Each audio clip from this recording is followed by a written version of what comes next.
Assalamu alaikum. My name is Abdul Rafiq Kodingwala and I am from Rahan Allah College, Korangi campus. So today we have a task of call with ChatGPT and today we have a topic is discuss learning from failure, turning setbacks into opportunities.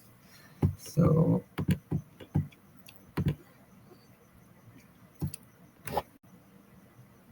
hello ChatGPT. Hey, got it. Whenever you're ready, just let me know.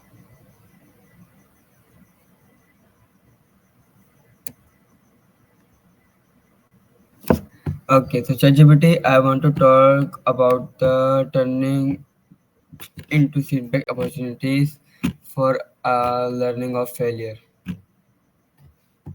Absolutely. That's a fantastic topic. We can dive into how failures can be transformed into valuable learning experiences, how to analyze them, and how to grow from them.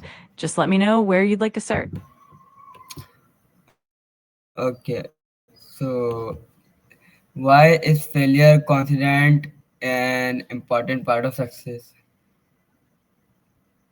That's a great question. Failure is often considered an important part of success because it teaches us valuable lessons, helps us identify what doesn't work, and ultimately guides us toward better strategies.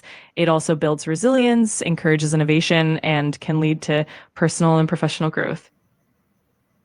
Okay, so how can someone shift their mindset to see failure as a learning opportunity? One of the key ways is to reframe failure as a natural part of the learning process rather than a setback. Encouraging a growth mindset where challenges are seen as opportunities to improve can help a lot.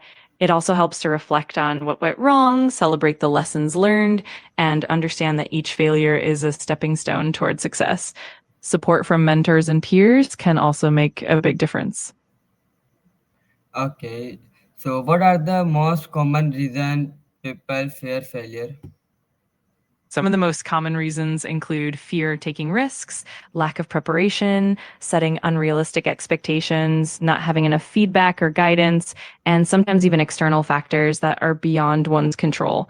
Often it's a combination of these elements that leads to failure, and recognizing these factors can help in addressing them more effectively.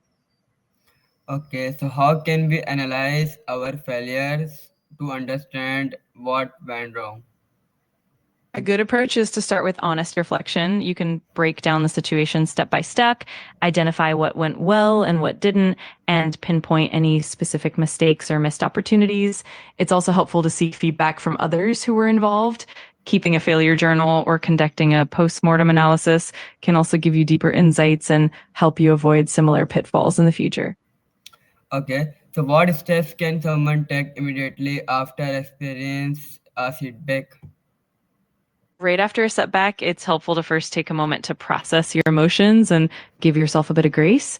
Then you can reflect on what happened, identify the key lessons learned, and then set a clear, actionable plan for moving forward. It's also beneficial to reach out for support from mentors, friends, or colleagues, and to celebrate small wins along the way to keep motivation high. Okay, so how can failure help build resilience and mental strength?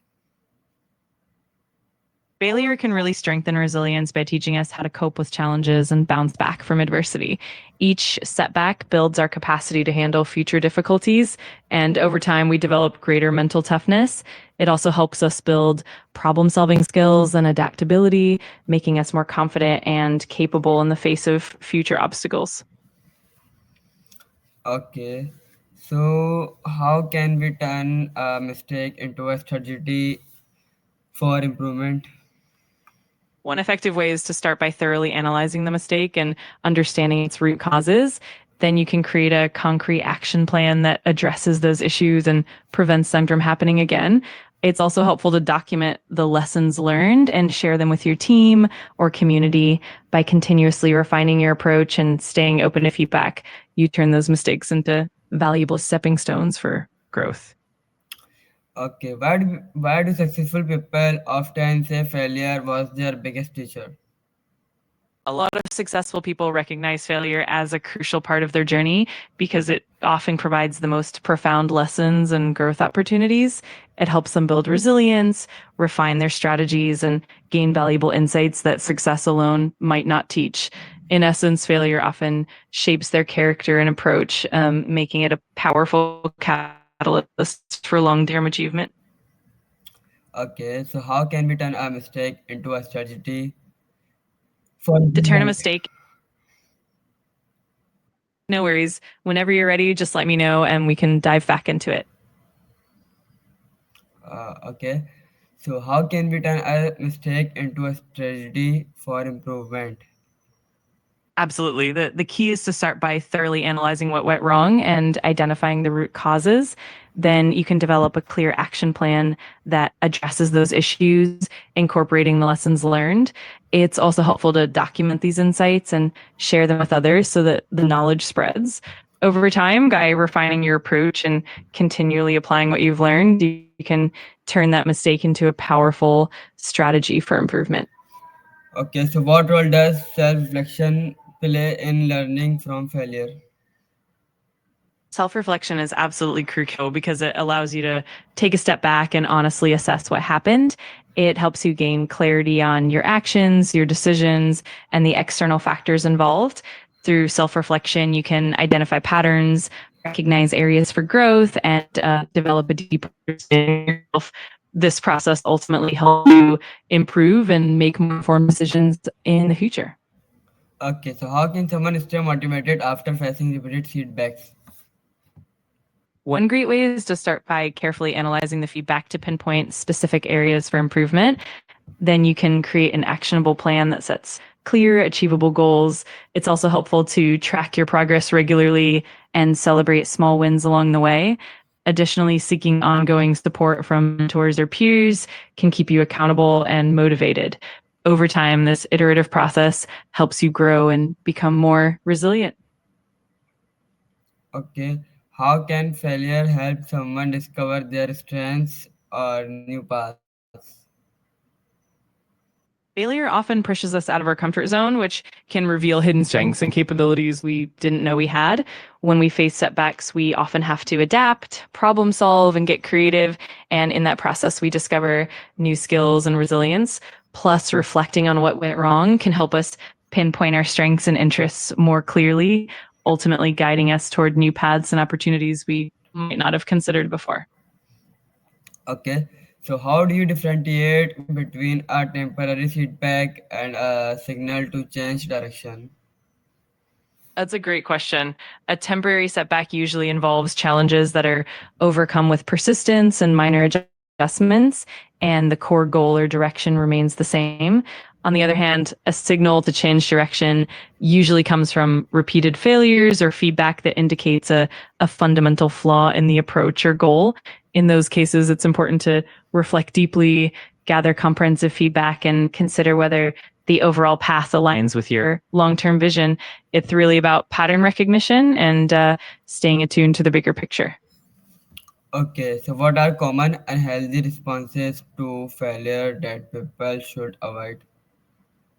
Some common unhealthy responses include excessive self blame, where people become overly critical of themselves or giving up entirely and losing motivation.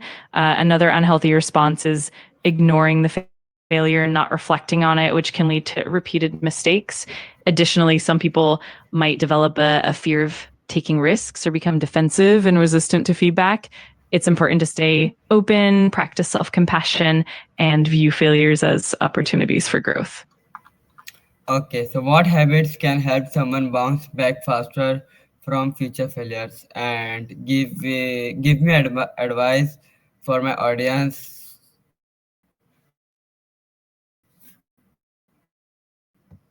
Absolutely. Some helpful habits include maintaining a growth mindset where you view challenges as opportunities to learn. Regular self reflection is also key. So, taking time to analyze what happened and what you can improve.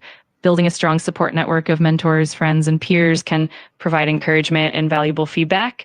It also helps to set small, achievable goals to build momentum and confidence. And of course, practicing self compassion and staying adaptable are essential to bouncing back quickly. For your audience, encouraging them to embrace these habits can really help them turn setbacks into stepping stones for success. Thank you, ChatGPT. You're very welcome. Anytime you need help, just let me know. Have a great one.